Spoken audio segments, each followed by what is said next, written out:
มีความฝันว่าอยากเป็นหยังอยากเป็นหมอเป็นหมอโดยเป็นหยังจะอยากเป็นหมออยากช่วยเหลือคนโอ้อยากช่วยเหลือคนดีความคิดดีนะ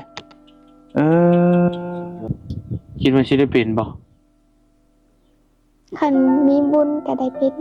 คันมีวาสนาถึงอยากเป็นเฮงบ่ล่ะโดยซื้อกินซื้ออยากได้ไปโรงเรียนน่ะใช้เงินเท่าไหร่มื้อนึงบางทีก็บ่ได้เอาไปเอาเจ้ากินหยังใช่ลูกบ่มีเงินก็บ่กินเอาบ่อยากนะอยากก็อดเอางบที่จะแจ้งก็เป็นรับเบิ่งนี่เข้านำก็บ่ได้กินแค่ผมมีอยู่ถ้าได้คนช่วยก็บ่มีเงินช่วยปัวแล้วให้มักขึ้นเนาะปัวแล้ว3ปีน่ะเงินหาบ่ได้น่ะปัวแล้วเบิดก็ไปซอกอยู่นี่กู้เงินเขาไอ้แม่ไป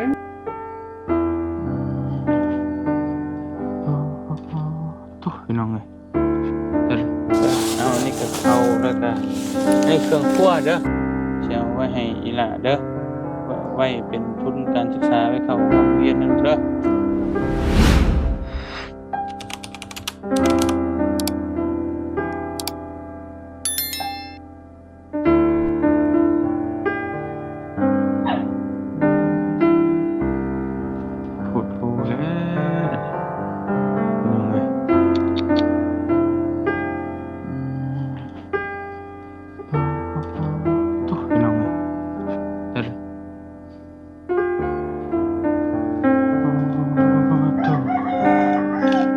ยังบ่ชอบนี่เฮือนบ่นี่ตุบ่โอ้แต่ว่าเพิ่นอยู่นี่เฮงไปเฮงนักบาดนี่เอ้ากราบทักทายสบายดีพ่อแม่พี่น้องเบิดทุกคนเด้อพี่น้องเด้อเนาะมื้อนี้เฮาก็มาต่ออยู่บ้านยังเกาะเบาสักบ้านดงหลวงเมืองเพียงคือเก่าเนาะแขวงไสยบุรีพี่น้องสบายดีเด้อบ่าวบุญเด้อเป็นจังได๋บ่แม่นเจ้าของเรือนเพิ่นของเรือนอยู่แบบมีแต่ผู้สาวกับผู้ชายเพิ่นบ่โอเคพี่น้องเอ้ยโตเนาะเพิ่นอยู่กันจักคนอันนี้น่ะ3คนอันนี้ก็เป็นหนึ่งครอบครัวทุกอย่างเนาะที่อันนี้คือเขาเอาข้อมูลมาจากทางเมืองอย่างดีเด้พี่น้องทางเมืองเพิ่นส่งมาให้ทางเบาสึกคือทุกอย่างอีหลีหั้นนะบ่แบบว่าบ่ได้มีการเสแสร้งหรือหลอกลวงอิหยังโอ้ยพี่น้องเอ้ยโพดโพอีหลีเหรอเจ้าคิดว่าหยังเบาโอ้โฮเหมือนบ้านเผาทองเดืองเจ้าบ่คล้ายๆก็คล้ายๆว่าแตกแบบอ๋อเนาะทุยลีเนาะโดยบ้าน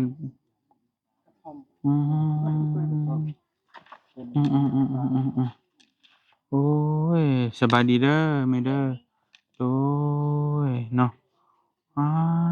โธ่อยู่กันจักคนอันนี้น่ะเออหลาน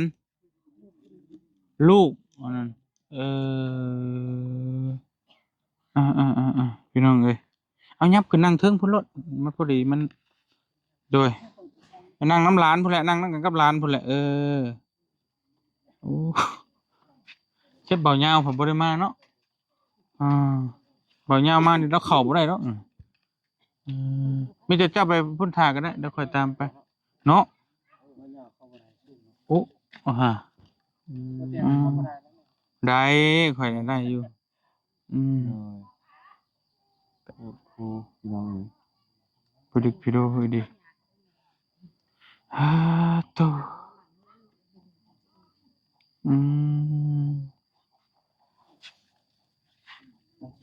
พูดโพ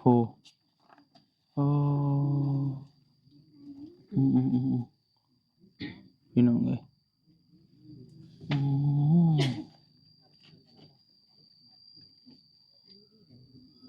ค ขออนุญาตเด้อขออนุญาตเข้าใน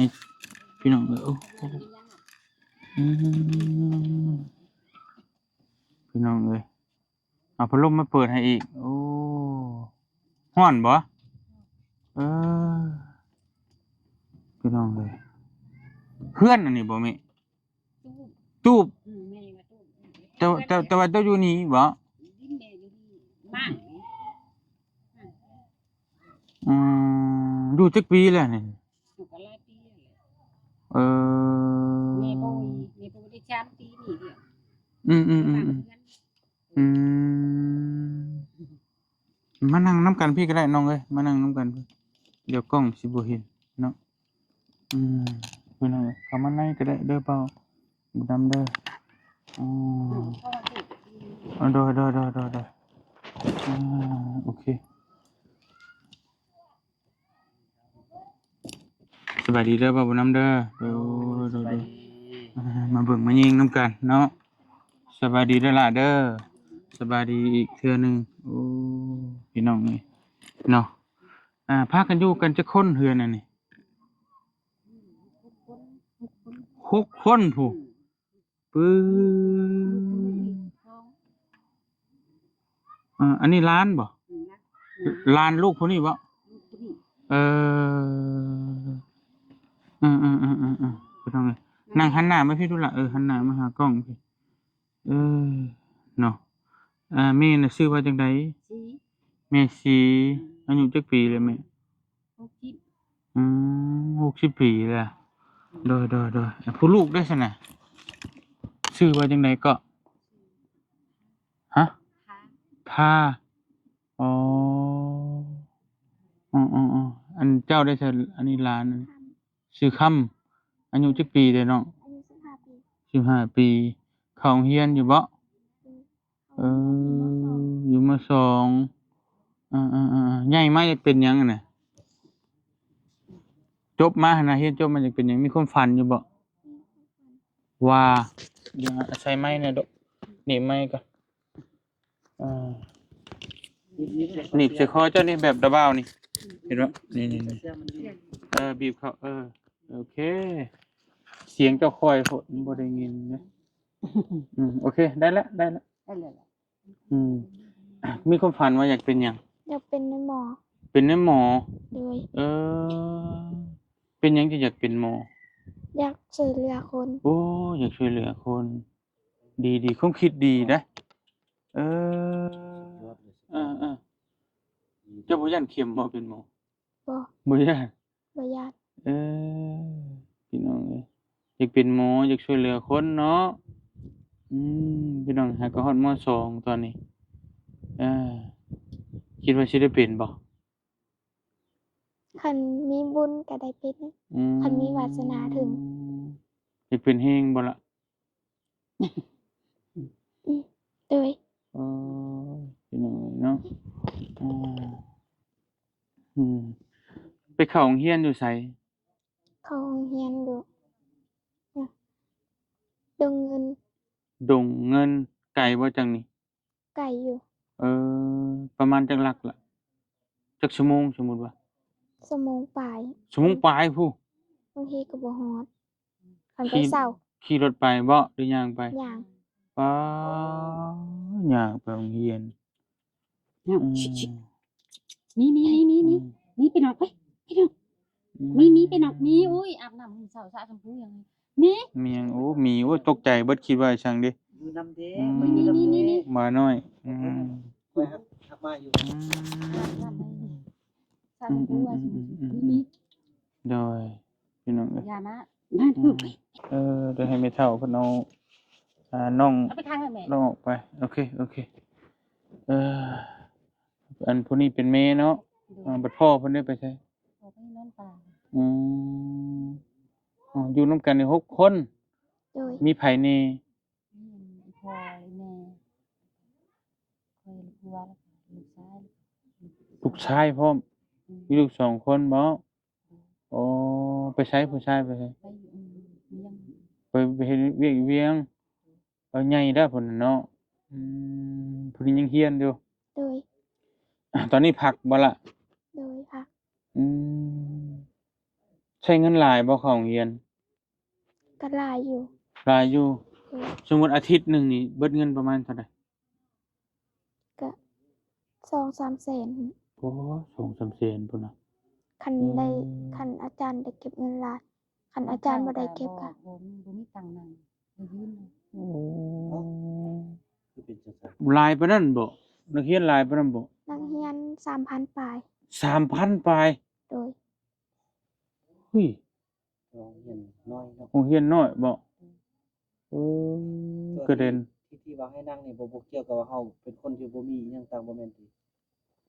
บ่มีบาง มันเป็น คนหลาย ห้องแออัดเนาะ โอ้ย โอ้คันมีรถจักรเที่ยวก็สิแค่นเนาะ บางคนนี่เขาไปบางคนก็ได้คิดเพียงกันมาแต่เพิ่นก็ได้ออกโรงเรียนก็มีแม่นว่าไปนำล้มนำอาจารย์มีตังค์นั่งโรงเรียนก็ได้ยืน อืมโอ้ยพี่น้องไปแถวบ้านเบาเตียงเด้เนาะ เป็นเรือ โรงเรียนเหลือคน โรงเรียนที่เบาเตียงไปสร้างให้กันน่ะ อ๋อ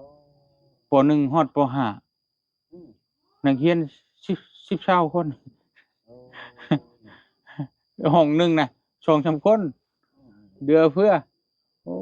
ยพี่น้องเอ้ย เป็นได้ยืน อันนี้จนได้ยืนโอ้ยแสดงว่าเพิ่นก็อยากเรียน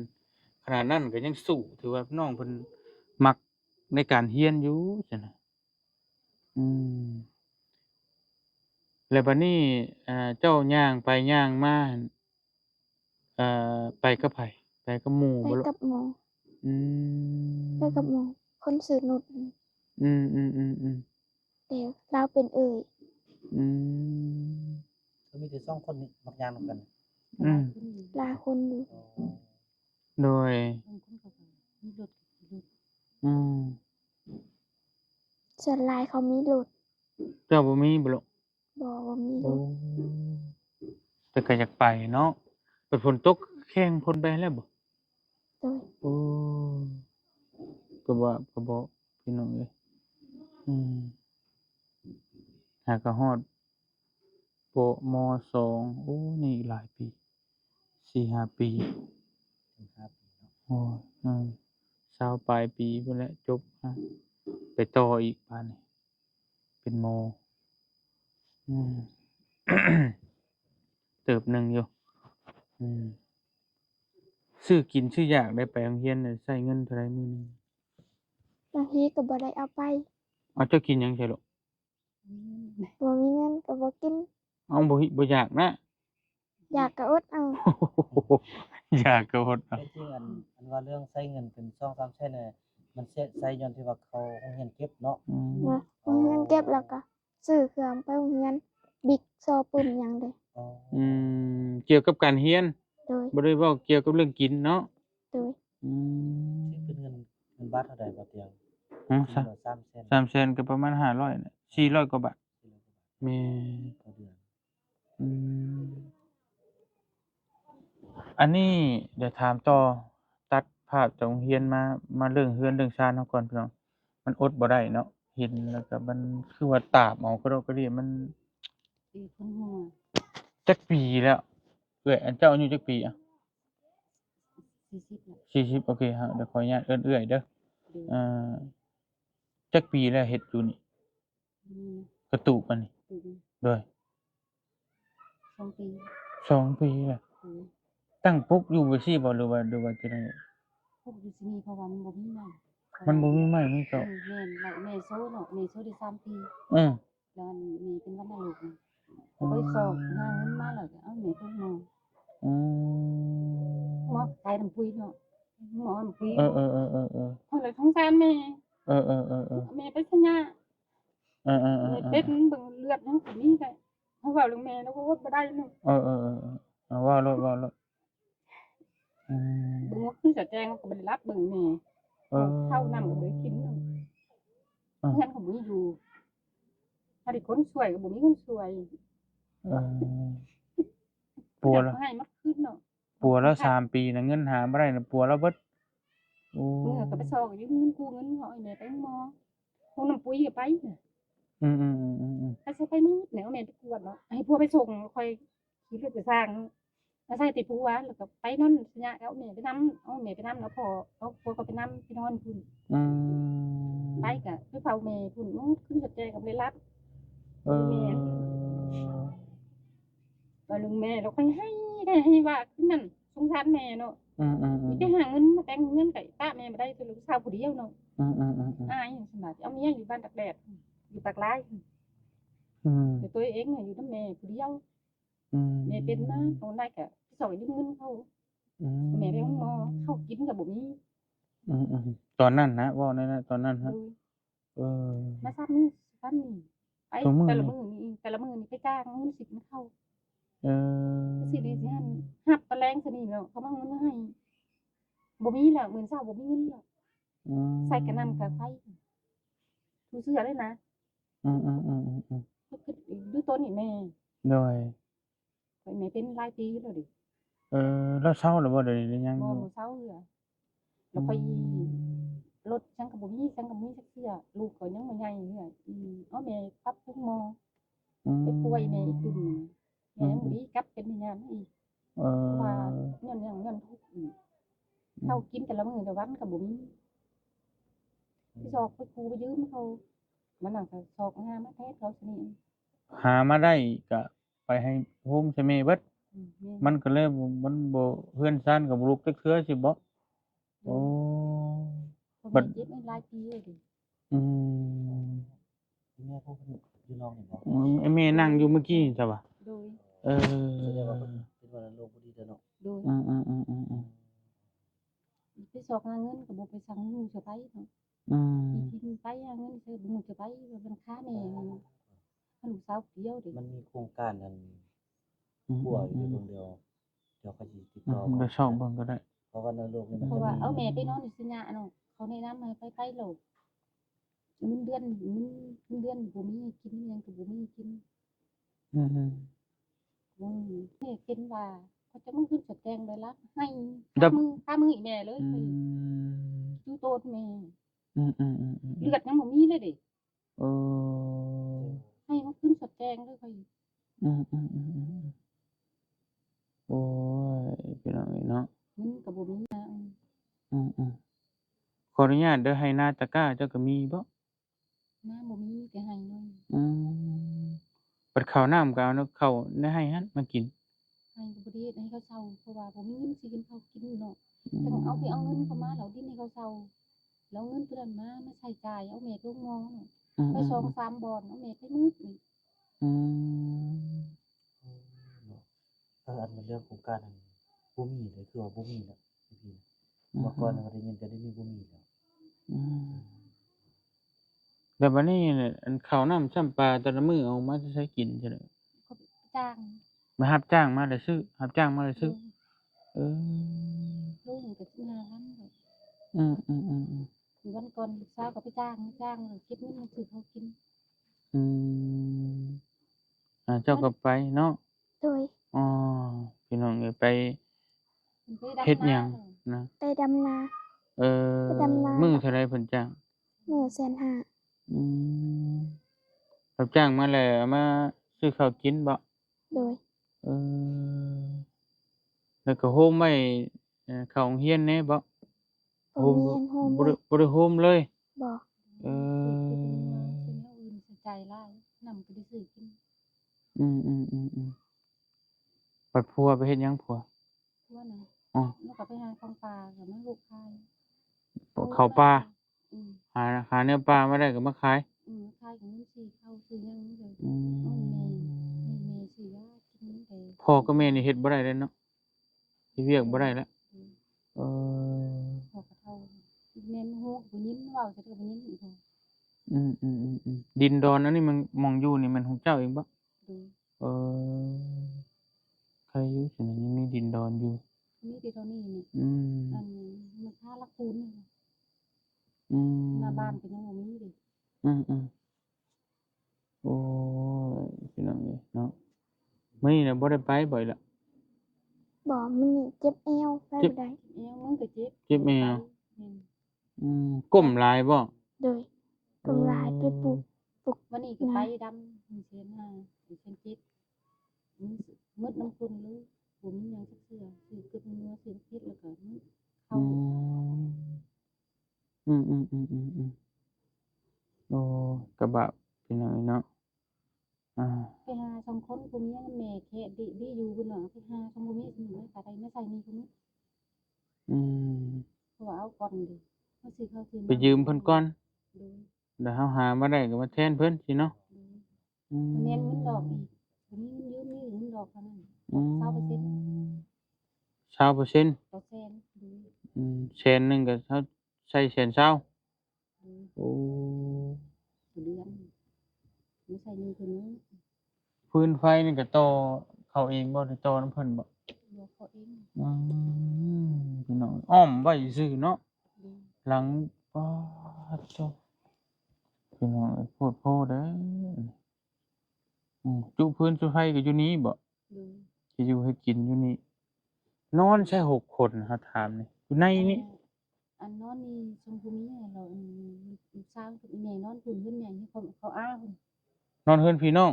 โดยอืเพราะว่าบ่มีเงินมอีพี่สองหาใหม่ก็บ่มีเงินจ้างรถซื้อวันไปรถเขาบ่มีรถอีกเออจักแนวเว้าเนาะเออพี่น้องเอ้ยอืมลูกสาวก็เหยียบปลั๊กไฟได้แล้วเออลูกสาวก็บอกให้เขาโรงเรียนว่าคือไปคิดมาแล้วนี่เงินให้หยังต่อก็บ่มีมีหยังก็บ่อืมีมเงินหามาได้นี่ยืมปู่ก็มาซื้อจังให้ยับอยู่ไปใกล้แม่แล้วลูก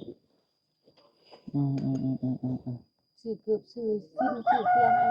ก็ได้แล้วตกอยู่7-8แสนแล้วก็ฮอดล้านเนาะทางใดกันเขาโรงเรียนเนาะ อืมอีกอย่างหนึ่งเขากินกับผมซื้อกินซื้อวิกซื้อยังอะไรไม่ให้กินอืมก็เลยบ่อยากให้ลูกเข้าบัดเราก็ว่าฉะนั้นเนี่ยเบิ่งก็คือเบิ่งข้างกะให้เพิ่นเขาสำหรับเขากินกับบ่มีเงินใช้จ่ายกับบ่มี ก็อดเอาแหละเฮ็ดจั่งใดให้บอกเพราะว่าเพิ่นก็อืมการทำการเรียนมันก็เป็นอนาคตเนาะโดของยลูกเพิ่นเอ่อลูกเต้าและใหญ่มาก็ความฝันว่าอยากเป็นหมออืมให้เพิ่นต่ออีกอืมว่าอายเพิ่นออกแล้วอายเพิ่นออกมหนึ่งย้อนชะนี้เนี่ยบ่มีคนช่วยเหลือสักคนอืมอืเท่าอกับเท่าบ่มีคนเบิ่งมีแต่ป้าลั่นนำแม่หั้นเรียนก็ไปสอกหาเงินสิกินข้าวอืมจะซื้อกินข้าวสิเกลือไปงัวซื้อยุกซื้อยาให้แม่กินอีกเพิ่นจะเอาแม่ไปโรงหมอซั่นบ่มีคนเอาไปบัดนี้ รถล้างบ่มีคันว่าว่าพ่อตัวเองบ่อยู่แล้วลูกชายบ่อยู่แล้วผู้หมอจะมาไกลอีกน้ำปุ๋ยพุ่นรถรางหยังก็บ่มีหยังเลยบ่เฮือนจานรถจักรรถไถมันบ่มีหยังเลยเนาะอืมไปหั้นไปนี่มีแต่ย่างบ่โดยเอไปตลาดไปงานอก็ว่าพี่น้องเอ้ยอืมโอ้ยเนาะทางอีหลาชื่อหยังก่อนนะเมื่อกี้นี่ทน้องน้องคำพี่น้องเอ้ยเนาะททำบ่ ำโดยโอ้หันเด้ซื้อลิ้นซื้อทำซื้อแท้ซื้อแทนแทนโดยแทนทำแทนก็ได้ทำก็ได้โอ้ยพี่น้องเอ้ยเนาะพอเพิ่นเกิดปี2011เดือน4วันที่20อืดึกน้ำเดือผู้แทน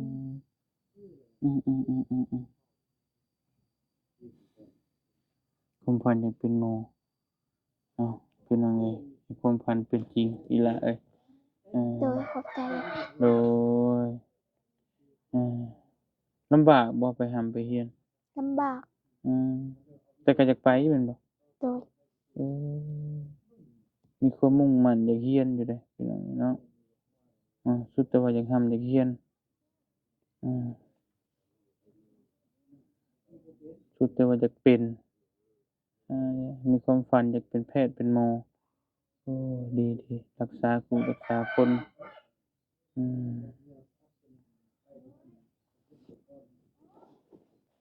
ไป พากันกินข้าวกินน้ำแล้วบ่มื้อนี้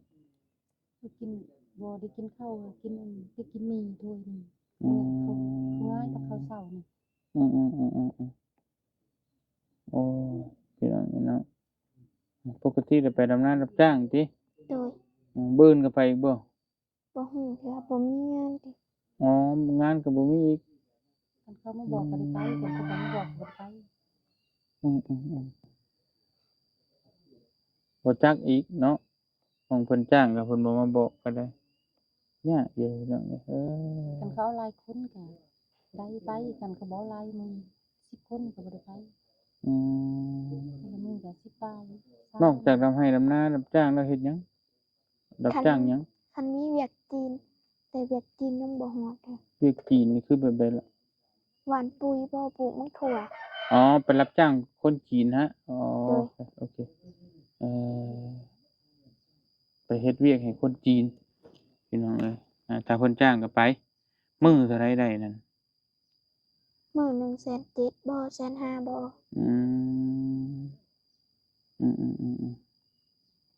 ก็แล้วแต่เนาะแล้วแต่เพิ่นสิจ้างเออบ างมื้อบางคนไปก็นาไข่นะบ่ถึงยาขยาย หนักเลยแม่นแล้วเคมีเด้ออันตราย อัน เด้ นี้ อ ก็เป็นเพิ่นบอกจักมื้อไปจัก อื มื้อ ม โซมาหรอก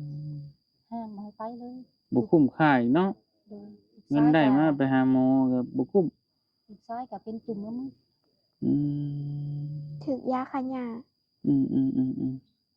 แม่นนั่นแหละพี่น้องเอ้ยโอ้ยจักสิว่าแนวใดเอ้ามีแต่มื้อนี้ก็เว้าเตียงก็มาแต่สวรรณเขตเด้ออ่าเฮาชื่อเว้าเตียงทองเด้อ โดย มาแต่สวรรณเขตพวกก็มาแวะเยี่ยมยามตามข่าวนั่นแหละก็มีข้าวมีน้ำมีหยังนั่นแหละมาฝากเล็กๆน้อยๆอยู่เนาะอ่าพอได้กินช่วยกันบรรเทาทุกข์ไปก่อนโอ้ยพี่น้องเอ้ยไปเดี๋ยวไปเอาน้ำระเบ้าอยู่รถพู้นนี่ละไปหิวเอานี่อยู่ในรถอยู่ทางนี่พี่น้องเอ้ยไปตำหัวเลย หัวตะไม้ มันตำเองบ่ โดย เจ้าของเฮือนยังตำเองพี่น้องอุดเอามาให้กับหนูออกตะเปลวเอ้ยโอ้ยเนาะพี่น้องเนาะโอ้เฮ็ดตุบผูกอยู่ไปเอานั่นนี่ให้เพิ่นก่อน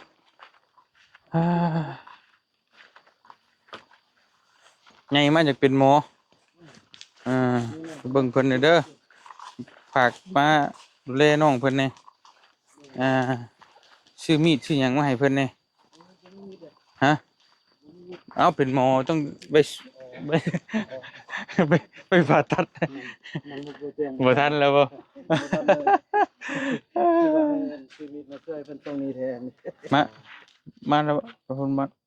เพิ่นอยู่เฮือนอยู่บ่ มาแล้ว อืม เอารถไปเพิ่น เอาไปจ้ะไปค่อยก็เอาเครื่องให้น้องเพิ่นก่อนไปมาเอาอันน่ะนี่กินไปกินละเด็กๆจักหน่อย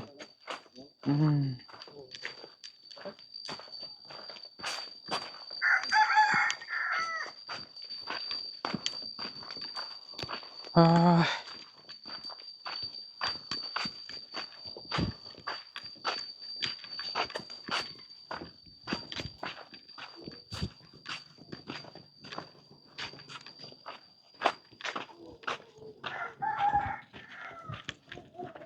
เป็นหมู่บ้านที่แบบเพิ่นวางผังบ้านได้ดีหลายพี่น้องเอ้ยเป็นชอบเป็นช่อยเป็น เพิ่นบ้านยังก่อนเนาะ ระเบียบเรียบร้ บ้า อน ย ดงหลวง บ้านตรงนี้ ดงหลวง โดย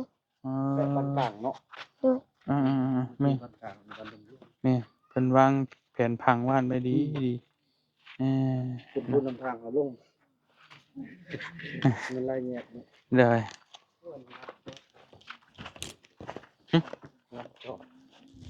จักเบิดเจ้าเนาะหมอยาพื้นเมืองแต่ว่า แม่น โอ้ มันเป็นบ้านเป็นแพทย์เอานำมาใส่ บ่ แค่ไรขนาดเลย เอาแล้วอยู่ใกล้หมอหวานหมอยานี่เองนั่นล่ะอุ้มเอามากินอยู่บ่มี โดย กิน เออ จะได้นักกระสิยุ่งให้ได้ เดี๋ยวขนมได้มากินอยู่บ่ขนมใหญ่เลย กิน กิน ใหญ่แล้วก็กินบ่เอ้าเออยันว่าใหญ่เลยบ่กินขนมอืมใหญ่แล้วก็กินข้าวแล้วก็ยาเด้อแต่เก่า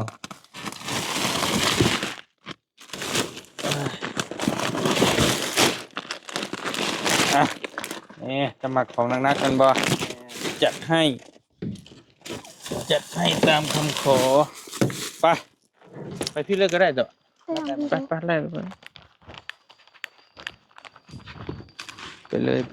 เลยอ่า เรียนขึ้นช่วยเด้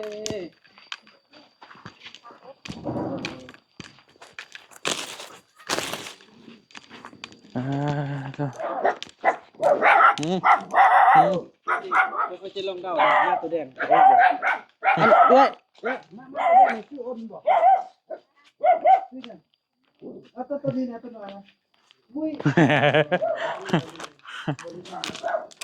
เออ บ่ตึกบ่ว่าตึกเดี๋ยวเราไปเล่น ไป ก็ไปอะไรเนาะ รัดมาพี่โอ้ย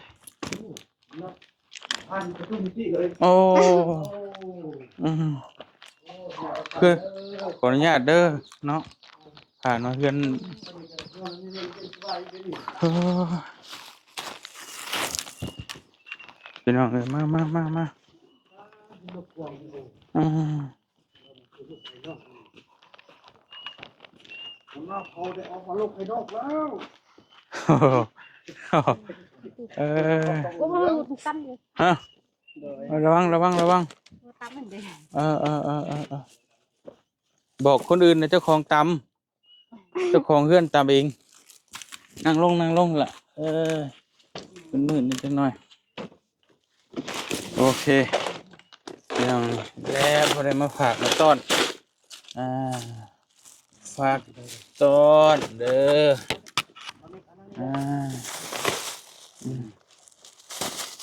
เอานี่ก็เขาแล้วก็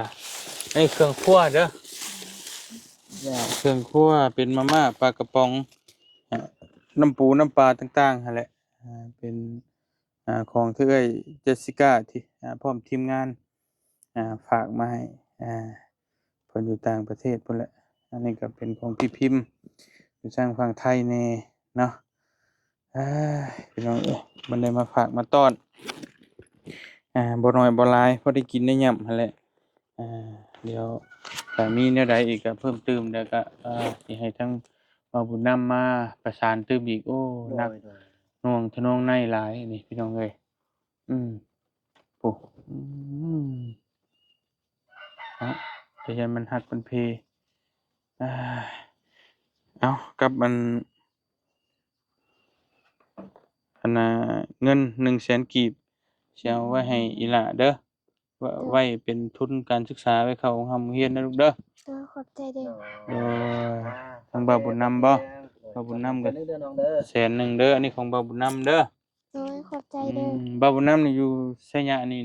อายุเป็นม่อนี่แหละเดี๋ยวอาจจะสิมาเบิ่งมาหยังครับ คุณยายเป็นคนเห็นอกเห็นใจเนาะ โดย แล้วก็เอาแต่ว่าเนาะถ้าบุญฮอดยอดถึงกัน โด เพราะ ย ว่าเป้าหมายของน้องนี่ชัดเจนเนาะ ชัดเจนแฮง ชัดเจนอีหลีอยากเป็นหมอ อยากสนับสนุนอยู่เด้อ อยากเป็นหมอแล้วอยากช่วยเหลือคนอีก แม่นๆเพราะว่าอยากช่วยเหลือคนมันอยู่ในอุดมการณ์ของเฮาอยู่แล้ว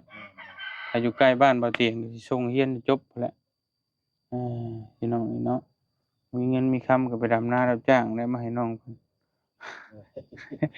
บ่าวบุญนำหัวเนาะไปดำนารับจ้างเอาเนาะ โดย บ่มีเงินก็ดำนารับจ้างบ่ฮอดยามนั้นก็เกี่ยวข้าวบัดนี้เพิ่นก็จ้างคือกันแต่ว่าเกี่ยวข้าวจ้างอยู่บ่ จ้าง มื้อเท่าใดกัน ก็มือแสนหึง นะฮอดยามเกี่ยวข้าวก็ไปรับจ้างเกี่ยวข้าวบาดเอาสู้ๆเด้อน้องเด้อให้ความฝันเป็นจริงเด้อ โดย เอออันฝากขอบมกขอบใจเอื้อยเพิ่นในเจสสิก้าพร้อมทีมงานเพิ่นฝากเงินฝากคำมาให้อ้ายซื้อเครื่องของมาแบ่งปันให้กับพี่น้องผู้ที่ขาดเขินในเมืองลาวเฮาขอบมกขอบใจเพิ่นนี่แหละให้เพิ่นอยู่ดีมีแฮงเว้ารอด ค่อยอยู่ดีมีแห้งเด้อ โดย เอาอันอวยพรมึงดูแม่อันเอ้ย ใจเด้อสี่เดือนให้เพิ่นอยู่ดีมีแฮงแนวใดก็เว้าไปโลดแนวมันดีๆหั่นแหละ นั่นเด้อ เออ เจ้านี่มันแบบมี YouTube มาแต่สิมันครั้งแรก อย่าเขินๆหน่อยจักหน่อย เลยบ่บ่ความที่จะ บ่จักคำเว้าคำจาเลยเนาะ แล้วแต่ พอเป็นหยังมีคนเคยเข้ามาถ่ายอยู่บ่ นี่เป็นร้านเคย หึ ร้านเคยผู้ที่ ไอ้นึก ซื้อนึก ไอ้หนึ่ง นึกใช่ เพิ่ เด้ นก็ไป YouTube อะ โดย อืม เพิ่นอันซื้อซอกเพิ่นว่าจังได๋ เบานึกเผาไป บ่นึกเข้าไป อืมโอเคบ่เป็นหยังเนาะแต่ว่าอ้ายนี่มาแต่สวรรณเขตพุ่นเด้ออ๋อจักบ่สวรรณเขต ก็รู้จักอยู่แต่บ่เคยไป บ่เคยไปเคยได้ยินแต่ชื่อเนาะ โดย โอเคไปฉันนะเบากลับก่อนบัดนี้เด้อสู้ๆเด้อล่ะเด้อโดยสู้ๆด้วยเด้อโดยให้ความฝันเป็นจริงเนาะพี่น้องเอ้ยในใดก็สิให้บาบุญนำมาเทคแคร์เบิ่งแยงเพิ่นต่อไปใจตุนอยู่พี่น้องเอ้ยแล้วบ่าวขอไม้นี่ละดึงเอาแล้วก็ได้โอเคไปพี่น้องเดินทางก่อนต่อเฮาบัดนี้ไปพี่น้องเอ้ยทางบ่อเตียงก็สิขอตัวเดินทางไปต่ออีกก่อนนั่งอีกคือว่าหลังนึงนี่แหละอยู่หมู่บ้านนี่แล้วก็ปิดนี่แหละจบนี่แล้วเฮาก็สิเข้าไสยะบัดนี้เดี๋ยวไปไปลากันอยู่พุ่นเดี๋ยวบ่าวบุญนำเข้านำกันบ่ เข้านำกัน โอเค จนจบเคสเลยเนาะ โอเคเนาะเดี๋ยวก็จังว่ากันพี่น้องเอ้ยแต่จังใดก็ฝากพี่ฝากน้องแล้วก็ฝากบ่าวบุญนำเด้อเนาะมาเบิ่งโอ้ยเขตน้องทำเพิ่นก็ถือว่าเป็นเด็กน้อยที่ว่ามีความฝันอยากเป็นแพทย์เป็นหมอแต่ว่าด้วยการที่ว่าสภาพครอบครัวเนาะมันพี่น้องเคยเห็นนั่นแหละแม่เราก็เล่าให้ฟังทำน้ำตาแต่พอได้เงินมาก็ไปปัวแม่เบิดว่าแม่เป็นวัณโรคก็ได้เฮ็ดบ่มีหยังแล้วว่าลูกก็อยากอยากเรียนอยากเป็นแนวที่ว่าสังคมต้องการอยู่เป็นแพทย์เป็นหมออยากช่วยเหลือสังคมแต่ว่าก็ขาดเขินเรื่องเงินเรื่องคำนี่แหละแต่ใดๆก็จังว่ากันเนาะพี่น้องเนาะไปเดินทางก่อนอยู่ดีมีแฮงเบิดสุขทุกคนเด้อพี่น้องเด้อสบายดีมุกใจได้หลาย